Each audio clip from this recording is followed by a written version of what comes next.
Tepat pada video sebelumnya telah dibahas mengenai perubahan bentuk tubuh manusia, khususnya tentang kelenjar pineal yang menyebabkan manusia dikatakan tidak bisa lagi berkomunikasi secara terang-terangan dengan para dewa dan tidak mampu lagi merasakan secara langsung apa yang dirasakan oleh makhluk lain di sekitarnya. Selamat datang di UC Channel. Kali ini pembahasan kita berpacu pada kisah Enoch dan kitab fenomenalnya yang diceritakan oleh Jonathan Black dalam bukunya Sejarah Dunia yang Disembunyikan.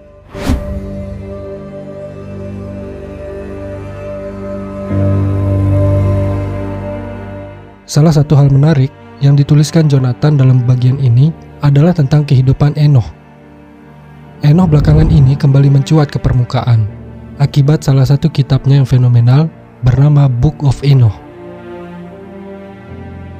Keberadaan sosok Enoch tidak luput dari pembahasan Jonathan Black dalam bukunya ini, dan tentu saja dikemas dari sudut pandang yang sedikit berbeda.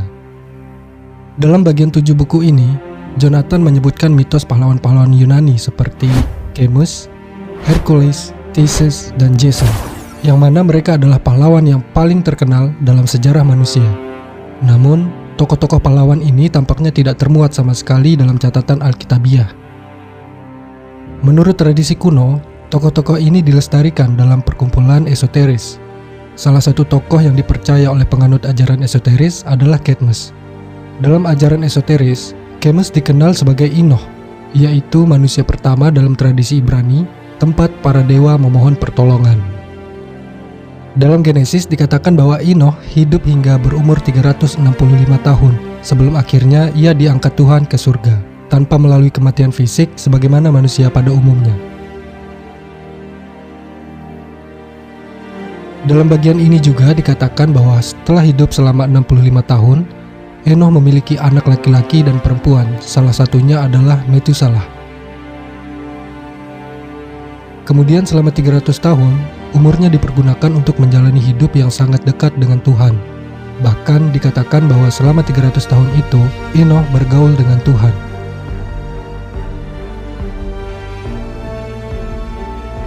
Tradisi Ibrani menggambarkan Enoch sebagai sosok asing yang memiliki wajah terang dan mampu berkomunikasi dengan para dewa serta para malaikat. Pada bagian ini juga digambarkan tentang kehidupan sehari-hari sosok yang satu ini. Pada awalnya, Enoch akan tinggal selama 1 hari untuk mengajarkan banyak hal kepada manusia. Setelah itu dia menyendiri selama 3 hari.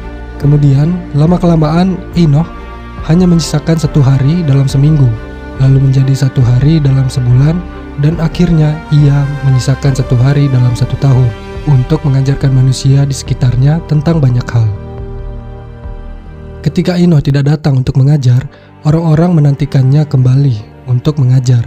Akan tetapi, ketika ia datang kembali, wajahnya bercahaya begitu terang, sehingga orang-orang tidak nyaman melihat wajah Enoch, dan akhirnya mereka pun memalingkan wajah mereka.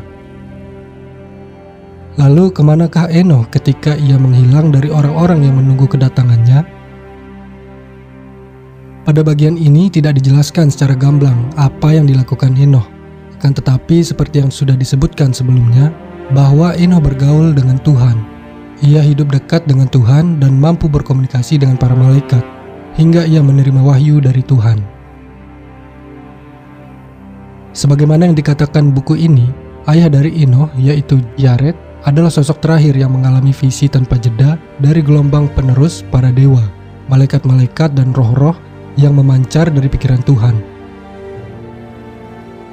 Enoch sendiri adalah salah satu sosok besar dalam sejarah rahasia dunia karena ia memberikan sebuah catatan lengkap tentang apa yang dikenal dengan ekosistem rohani. Oleh karena itu, dalam bagian ini dikatakan bahwa Enoch tidak hanya diingat sebagai Chemus dalam tradisi Yunani, akan tetapi ia juga dikenal sebagai Idris dalam tradisi Arab dan sebagai Hermes dalam tradisi esoteris Mesir. Enoch memahami bahwa pikiran dapat melemahkan kesehatan dan bahasa mampu melemahkan memori.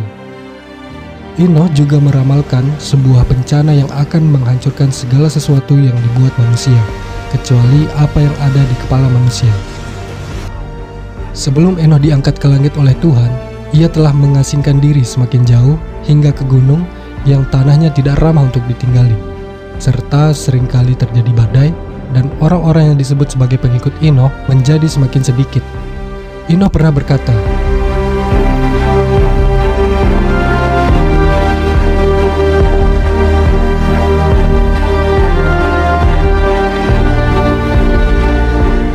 dalam Book of Enoch, sebagaimana dikutip dalam buku ini dikatakan bahwa dalam akhir visi yang sangat menggembirakan itu, Enoch diajak melihat-lihat ke dalam surga. Ia juga melihat seluruh sejarah kosmos. Kemudian, ketika Enoch berbicara kepada kelompok pengikutnya yang terakhir, para pengikutnya mendongak dan melihat seekor kuda turun dari langit dalam pusaran angin. Enoch naik ke atas kuda itu dan mengendarainya masuk ke langit. Ini merupakan akhir dari perjalanan Enoch yang kemudian diangkat ke langit oleh Tuhan. Dengan demikian, dalam bagian ini dikatakan bahwa Enoch tidak mati sebagai manusia biasa, karena ia bukan sepenuhnya manusia. Ia seperti manusia setengah dewa dalam tradisi Yunani. Enoch juga dikatakan sebagai seorang malaikat dalam tubuh manusia.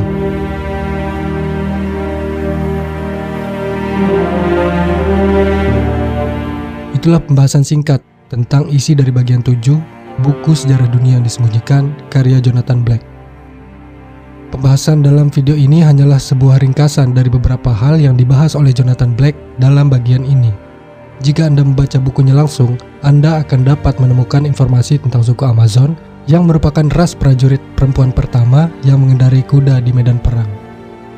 Anda juga akan menemukan kisah kemunculan Typhon yang merupakan keturunan Saturnus, serta sudut pandang lain tentang kisah Hercules. Video ini hanya membahas buku, dan kita semua bebas untuk tidak sependapat dengan apa yang dibahas di dalamnya. Nantikan video kami selanjutnya, dan salam universal.